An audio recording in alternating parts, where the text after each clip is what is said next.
What is up, ladies and gentlemen? Welcome back to Motor Nubs, and we're taking a pause, a little break from the Thunderbird. As you see right here, it is semi running and driving. I have band-aided the fuel system so that way I could get it off the lift. I'm currently waiting on the alternator bracket, and then I got the fuel lines in, but they didn't send any fittings with it. So I thought I ordered the fittings with it, but whatever. Fittings are coming in. I contacted them. They said no issue. But I had another project to work on. I've actually had this for a while now, and it's kind of like nothing safe. We're going to be working on V8s, 4 cylinders, Jeeps. But yeah, this is my old Jeep. I originally had my wife driving it for a little while, and this was like years ago. But then we kind of parked it because it had like a transmission whine. And while it was parked, the fuel pump went out, you know, just normal stuff. So let me introduce you guys to the ZJ. All right, so here she is in all her glory. It is a 1996 Grand Cherokee with the 4.0 inline 6-cylinder. Just before I parked it, before the transmission started whining, I ended up putting a set of steel wheels on it and like some 31 like mud terrain tires. It's not a bad looking Jeep. I don't really have any lift on it, I don't think. It's all stock height. Yeah, there's no lift kit or nothing like that. Eventually, I had like lifted Jeeps in the past and stuff. I had started painting it. If you go back in my videos, actually, I have some videos of starting to paint this thing. So I painted all the way up until here, and then I still haven't painted this body panel. I did paint the hatch. I painted the panels that were really, really bad. For some reason, some of the body panels like had paint just flaking off. But it looks like, other than if we clean underneath the moss, my spray paint job, Rust-Oleum, has held up. And then this side is pretty much all unpainted because it still had clear coat. But yeah, this driver's side, the clear coat was really, really bad on it. So I need to, I guess, eventually paint that. But for the time being, the fuel pump was dead. So I went ahead, dropped the fuel tank, pulled the fuel pump assembly out. It's actually over here on the ground. Where are we at? Oh, hello, kitty.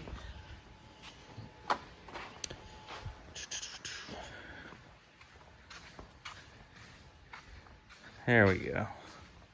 So pull the fuel pump assembly apart, and of course I priced it out, and I could just do just the fuel pump, but I could get the whole entire assembly off of Amazon for 70 bucks, including a new fuel pump. So I just opted for that. So that'll be in Monday, and then basically the plans with that is once I get the fuel pump in, then I can drive it and actually see how bad it was.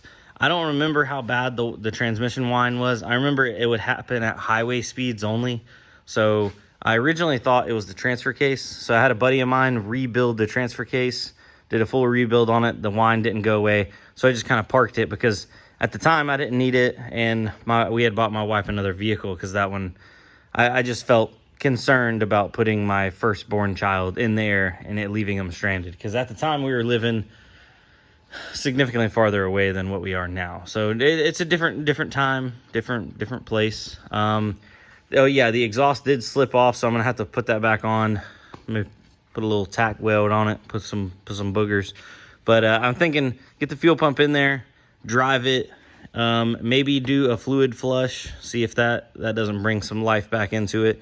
But then potentially, if that whine's not bad, maybe put a little, some people were saying put some Lucas in the transmission. If the whine's not bad, I may just keep this thing, clean it up, finish painting it, and keep it for a little, Jeep to drive around town and just to, beat around the farm. Looks like this headlight is ate up. But nowadays, these things are so cheap to fix. Like all these parts are next to nothing to get new. This is a Laredo. So it's got some leather seats. It's not a bad ride. This one does have a lot of miles on it though. So that was another reason why I was concerned with keeping my wife in it. Got a little light bar on her. Yeah. Will need a battery. But yeah, so if you enjoy like Jeep content and off-roading, maybe we'll have a little bit. And I'm going to try to keep the ball rolling, guys. Now that, especially since I'm a lot closer over here to my dad's shop and I have a lot more projects to do, we can keep the videos flowing. Because That was always my biggest thing, is I always had a ton of videos rolling out because I was always working on cars. But if I will, you know, then life got in the way and I stopped working on cars.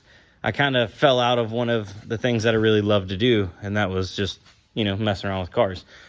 That's my dad's. My brother hit a deer, so we got to put a new front fascia, front bumper, busted up some of the headlights. But yeah, this is a pretty slick ride too.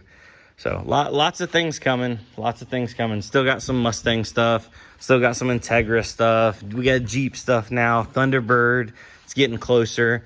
It's actually pretty cool right now because you can actually just start it up and kind of drive it around. So let me hit the key for y'all.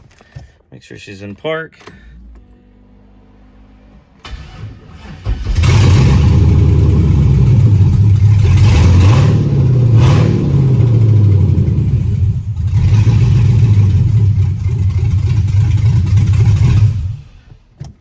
Oh gosh, it's so loud. Just blipping the throttle like 10-15% sounds like we're at Monster Jam. So yeah, pretty excited with that. I think I told you guys that I got the Dirty Dingo drop bracket, so that's probably going to be the next video on this, where we're dropping that alternator down, getting rid of that power steering pump, and then I need to go ahead and take those manifolds off. I noticed I have a manifold leak, so I'm going to put a fresh set of gaskets on and a full set of hardware, because there's like some mix match bolts, and that drives me crazy. Somebody was telling me I also need to just throw some loom on this wiring to help protect it from like sunlight and stuff, especially since I don't have a hood on it right now. Hood situation, once we get that alternator down, I think we'll be able to clear a cowl hood. I'm not sure. It'll be close. We'll cross that bridge when we get to it. I'm hoping I don't have to do a car intake and drop it down, but if I do, we'll go with the LS6 intake, drop it down, and get some more clearance. Another thing that I had not considered was, I don't know what conversion motor mounts I have on right now, but I think they're the cheaper ones. And I have a box in storage of all my stuff, and I have a set of Dirty Dingo low profile motor mounts. So I was thinking that might even set the motor down, you know, another 1/4 inch. Anything I can get that thing down would be better. Lower center of gravity, give me more clearance for my hood. It's basically a win-win. So sorry there's not a lot of action in this video. When I first got the Jeep home, I had somebody that was interested just buying it as is, but the longer I looked at it and the more I kind of sat in it, I was like, you know what, it might be time to keep her for a little bit. So I didn't really record anything initially, but yeah, welcome back to the old YouTubes. I will try to find the links for the original videos on this Jeep, and I'll put those down below in the description. So if you want to catch up and see where we're at so far, do feel inclined. But anyway, guys, thanks for watching. I'll see y'all on the next one. Adios.